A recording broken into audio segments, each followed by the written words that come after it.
वैशेषिक दर्शन 9वां अध्याय। दूसरा आनेक। प्रथम आनेक में एक तो योगियों का मानसिक प्रत्यक्ष, दूसरे लौकिक का इंद्रियार्थ संबंध से उत्पन्न होने वाला प्रत्यक्ष स्वरूप और लक्षण द्वारा बतलाया, और दो प्रकार के परमाणुओं में से प्रत्यक्ष को तो बतला ही दिया। अब अनुमान को जो लिंग द्वारा होता है वर्णन करते हैं। पहला सूत्र, इसका ये कार्य है, कारण है, संयोग है, विरोध है और समवायी है। यह लिंग जन्य ज्ञान है। व्याख्या, जो लिंग को देखकर ज्ञान उत्पन्न होता है उसे अनुमान कहते हैं। सदैव व्यक्ति से होता है। जब तक किसी वस्तु का किसी दूसरी वस्तु के साथ नियमित संबंध साबित ना हो जाए तब तक व्याप्ति नहीं कहला सकती। प्रथम तो व्याप्ति के वास्ते कार्य और कारण का संबंध है, उसकी आवश्यकता है। जिन पदार्थों में कार्य कारण का संबंध होगा तो उनमें से एक को देखकर दूसरे के होने का अनुमान होना संभव है। जैसे पिता पुत्र में कारण कार्य संबंध है तो पुत्र को देखकर उसके पिता के होने का अनुमान हो सकता है, क्योंकि बिना पिता के कहीं पुत्र उत्पन्न नहीं हो सकता। दूसरी, नदी में बड़े हुए मैले पानी को देखकर पर्वत पर वर्षा होने का अनुमान हो सकता है। इसी प्रकार अन्य अवसरों पर भी विचार लेना चाहिए। दूसरा संबंध संयोग से उत्पन्न होता है, जैसे शरीर और त्वचा का। दूर से ही शरीर को देखकर त्वचा का होना अनुमान से साबित होता है। दूर ही से सर्प को क्रोध में भरकर हुंकारते हुए झाड़ी की तरफ देखता हुआ मालूम करके झाड़ी में नेवले का होना अनुमान होता है। समवाय से अनुमान इस प्रकार होता है कि जल को देखकर उसमें समवाय संबंध से रहने वाली अग्नि का अनुमान होता है। व्याप्ति से जो अनुमान करना बतलाया वह ठीक नहीं, क्योंकि धुएं और अग्नि को मालूम करके दूर से धूल को धुआं मालूम करके उससे आग के होने का अनुमान होता है, जो कि ठीक नहीं। उत्तर, जब तक लिंग का ठीक ज्ञान ना हो तो उसके द्वारा जो अनुमान किया जाता है वह अनुमान ही नहीं कहला सकता, क्योंकि लिंग के ठीक ज्ञान से व्याप्ति अर्थात संबंध द्वारा अनुमान करना बतलाया है। यदि लिंग का यथार्थ ज्ञान है नहीं तो वह अनुमान किस प्रकार कहला सकता है। अथवा व्याप्ति नहीं हुई तो भी उसको अनुमान नहीं कह सकती।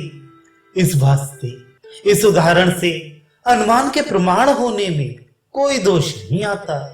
प्रश्न, जहां धुएं आदि के भूत भविष्य का ज्ञान हो वहां किस प्रकार अनुमान होगा। उत्तर, उस स्थान पर साध्य का भी भूत व भविष्य होने का अनुमान होने से ऐसा होना संभव है।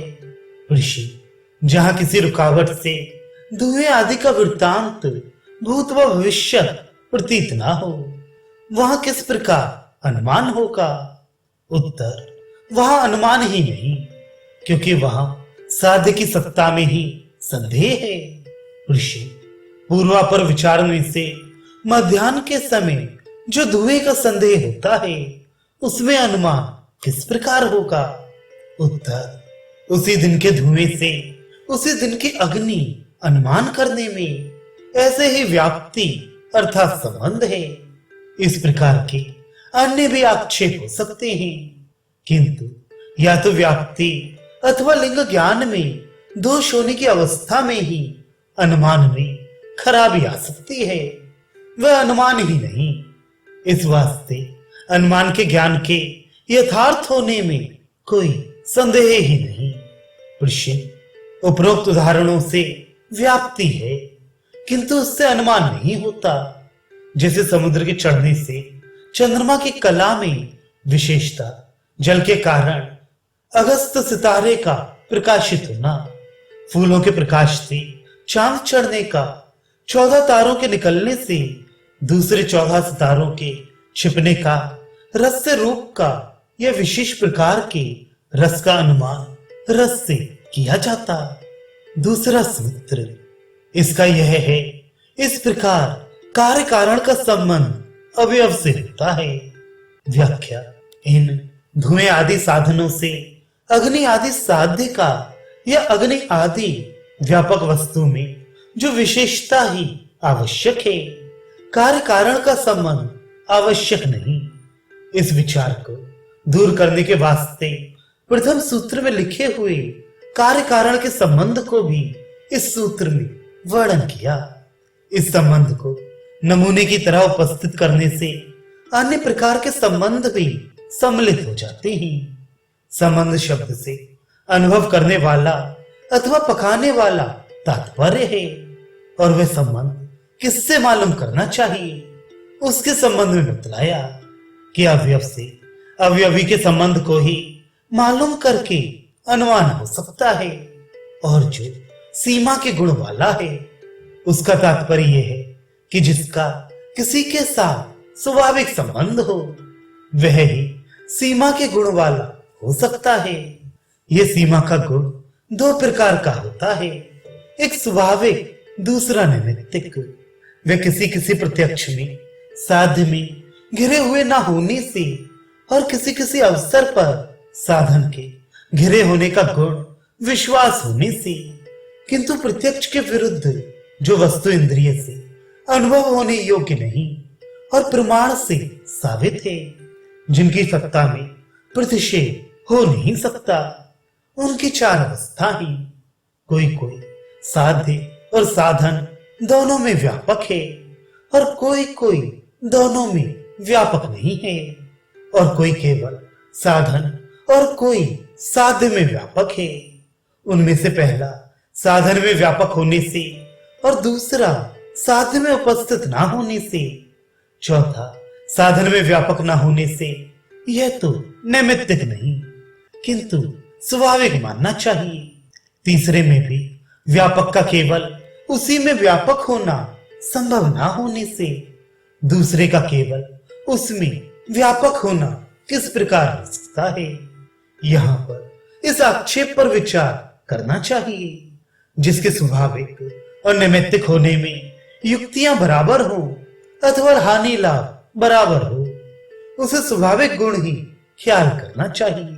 इसलिए किस प्रकार की उपाधि होगी, इस प्रकार की बिना प्रमाण की शंका जो प्रत्येक अच्छे काम करने और बुरे काम को छोड़ देने में रुकावट डालने वाली है, ना हो इस वास्ते जिस गुण को द्रव्य के पश्चात आरंभ हो वह नैमित्तिक, जो गुण और द्रव्य के साथ अनादि हो वह स्वाभाविक है।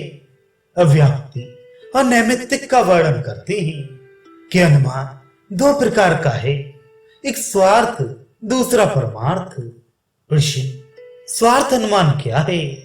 उत्तर, जो आप ही व्याप्ति पक्ष और गुण से जांच करने से अनुमान होता है वह स्वार्थ अनुमान है। प्रश्न, परमार्थ अनुमान किसे कहते हैं? उत्तर, जो दूसरे से प्रेरणा किए हुए न्याय से उत्पन्न हुए व्याप्ति के ज्ञान से, अर्थात न्याय के बतलाए हुए 5 अवयव अर्थात अनुमान के अंगों से अनुमान किया जाता है, वह परमार्थ अनुमान है। प्रश्न, न्याय के बतलाए हुए 5 अंग कौन से हैं?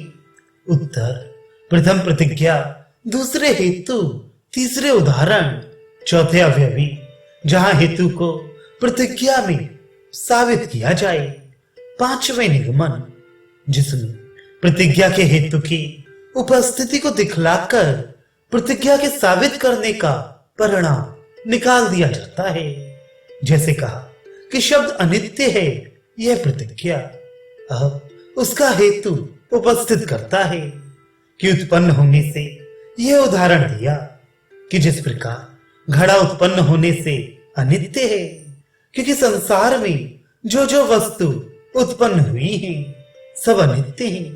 कोई भी उत्पन्न हुई वस्तु नित्य नहीं, क्योंकि एक किनारे वाला दरिया किसी ने नहीं देखा।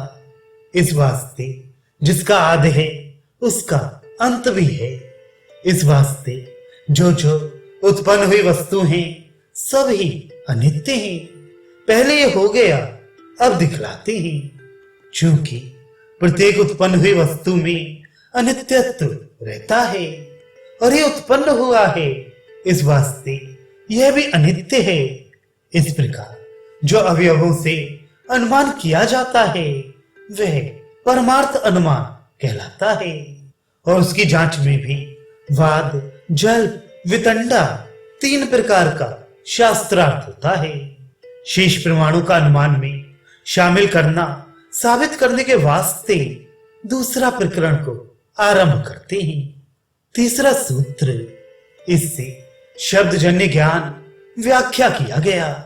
व्याख्या जो शब्द के द्वारा ज्ञान उत्पन्न होता है, जो न्याय आदि शास्त्रों में आप उपदेश से संगत करके कहा है, वह भी इसी अनुमान में शामिल है।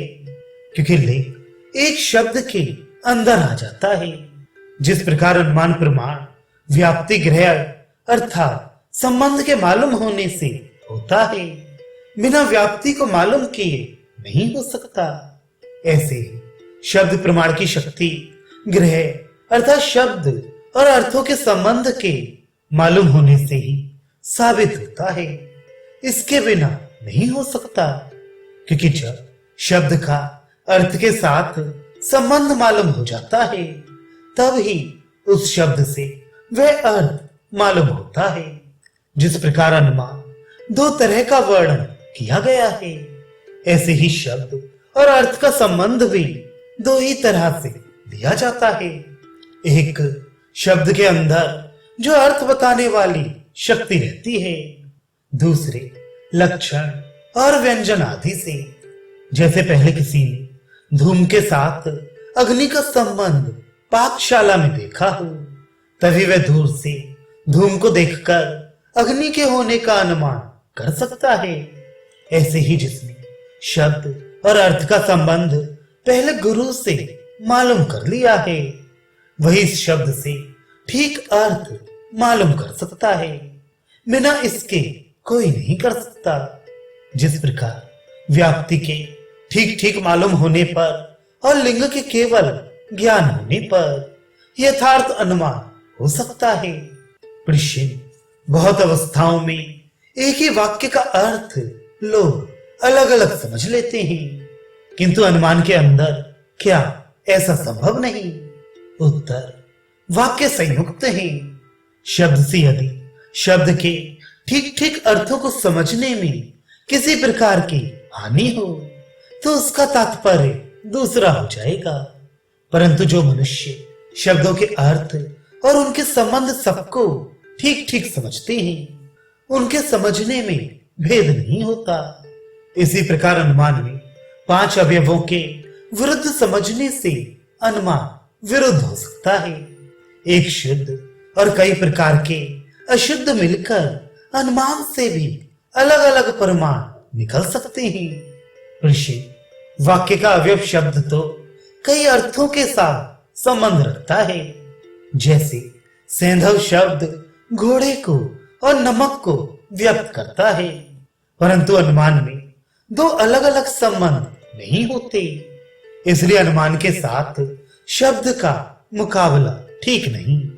उत्तर, जिस प्रकार शब्द का अर्थ मालूम होता है, उसी प्रकार अनुमान जिस प्रत्यक्ष से व्याप्ति अर्थात संबंध को मालूम करके उस प्रत्यक्ष के अंदर व्याप्ति करते समय किसी प्रकार दोष होने से, उदाहरता जिस प्रकार एक शब्द के 2 अर्थ होने पर भी प्रकरण को जानने वाले के वास्ते किसी प्रकार की खराबी उत्पन्न ही नहीं करते, क्योंकि वे प्रकरण से ठीक अर्थ को मालूम कर लेता है। प्रकरण को न जानने वाला ही भ्रम में पड़ता है। ऐसे प्रत्यक्ष में प्रकाश की कमी से एक ही रस्सी, पानी की धार, डंडा और रस्सी 4 चीजों को जाहिर करती है, जिसे 4 आदमी चार अलग अलग परिणाम निकालते हैं। जिसने उसको सांप ख्याल किया वह इससे डरता है, और जिसने उसे पानी की धार समझा वह गीला होने के भय से हट जाता है, और जिसने डंडा ख्याल किया वह उठाने को तैयार हो जाता है। जिसने रस्सी ख्याल किया वह इस ख्याल से अलग फेंक देता है कि कोई सांप समझकर डरे ना। जिस प्रकार अज्ञानी आदमी एक शब्द के दो अर्थ होने से संदेह में पड़ सकता है, इसी प्रकार अज्ञानी प्रत्यक्ष और अनुमान से भी गलत परिणाम उत्पन्न कर सकता है। प्रश्न, लक्षण आदि का व्यवहार किस प्रकार से ही जिससे शब्द का ध्यान ठीक हो सके? उत्तर, जहां आकांक्षा, योग्यता और अस्थि आदि उत्पन्न हो वहां लक्षण हो सकती है। प्रश्न, जो पद और अर्थी का संबंध बतलाया वह खराब है, क्योंकि शब्द और अर्थी में संसर्ग नहीं, और शब्द और अर्थ आगे केवल नियत किया हुआ संबंध पहले प्रमाणित कर चुके हैं। उत्तर, जिस प्रकार कारण कार्य आदि के संबंध भी संसार में उत्पन्न होते हैं, इसी प्रकार शब्द और अर्थ का संबंध भी ईश्वर के नियमित नियम से होता है। ये पहले प्रमाणित कर चुके हैं। इस वास्ते जिस प्रकार कार्य कारण से अनुमान खराब नहीं, ऐसे ही शब्द को विचार लो। प्रश्न, बहुत से मनुष्य लक्षण आदि को जो तात्पर्य को पूरा करने के वास्ते शब्दों के अर्थ में व्यवहार में लाई जाती है, अप्रमाण कहते हैं। उत्तर, लक्षण आदि दो प्रकार से हो सकती है। एक आवश्यकता के समय, जब शब्दों से कहने वाले का मतलब समझ में ना आता हो। दूसरे, अपने मतलब को पूरा करने के वास्ते खींचतान कर कहने वाले के मतलब को बिगाड़ने के लिए। उनमें से प्रथम शास्त्रानुसार होने से और सृष्टि में बराबर मानी जाने से ठीक प्रमाण, और जो ठीक नहीं है उसके प्रमाण होने से जो असली लक्षण है नहीं, कोई हानि नहीं। प्रश्न, क्या लक्षण आदि दूसरे ज्ञान को उत्पन्न नहीं करती? उत्तर, लक्षण से केवल कहने वाले के मतलब का स्मरण होता है, कोई नवीन अर्थ उत्पन्न नहीं होता। जैसे किसी ने कहा कि जब शंख बजे तब तुम चले आना, अथवा जिस समय उंगली उठे तब तुम उसको सजा देना। अब शंख बजने से उसको शंख के अर्थ का कोई पता नहीं लगा। जो प्रथम उपदेश किया गया था वही स्मरण हो गया जिस पर उसने काम किया। ऐसे ही उंगली उठाने से कोई नवीन ज्ञान उत्पन्न नहीं हुआ, किंतु पुराना बतलाया हुआ याद आ गया। इस प्रकार विचार लेना चाहिए कि शब्द और लिंग केवल पहले संबंध को स्मरण कराकर उसकी सत्ता को बताते हैं, किसी नवीन अर्थ को नहीं बतलाते। इस वास्ते शब्द प्रमाण अनुमान के अंदर ही सम्मिलित है। प्रश्न, शब्द कैसे लिंग हो सकता है? शब्द का अर्थ करने वाला होने से और लिंग से पृथक होने से। चौथा सूत्र, हेतु, उपदेश, लिंग, प्रमाण और करण, ये सब एक वस्तु है। व्याख्या, जिससे अर्थ अर्थात मतलब को कह दे वे उपदेश कहलाता है, और वे हेतु अर्थात कारण और लिंग अर्थात निशान बोधक है। निशान के नियम से प्रेम अर्थात यथार्थ ज्ञान के कारण को ही प्रमाण कहते हैं। इस प्रकार करण या कारण को अनुमान करते हैं। लिंग अर्थात निशान या लक्षण का बोध ही विचार लेना चाहिए। दोनों ही का कारण अर्थात करण या हेतु से ज्ञान होता है। कुछ संबंध के कारण जो इंद्रिय और अर्थ का मेल होता है उससे व्याप्ति अर्थात संबंध को मालूम करके किया जाता है, और कुछ यहाँ एक के बिना दूसरा ना हो सके इस नियम के बल से किया जाता है। पुरुष, जबकि शब्द का ना तो मतलब से मेल है और ना ही ऐसा संबंध है कि जहां एक के बिना दूसरा ना रह सकता हो। इस अवस्था में शब्दार्थ का वर्णन किस प्रकार कर सकता है? उत्तर पहले प्रमाणित कर चुके हैं कि शब्द का अर्थ से संकेत अर्थात बंधे हुए नियम से संबंध है। इस वास्ते शब्द से उस अर्थ का वर्णन हो जाता है। पर शिव संकेत भी शब्दार्थ को प्रकाशित नहीं कर सकता, क्योंकि संकेत पद के अर्थ में है, न कि संबंध में संकेत है।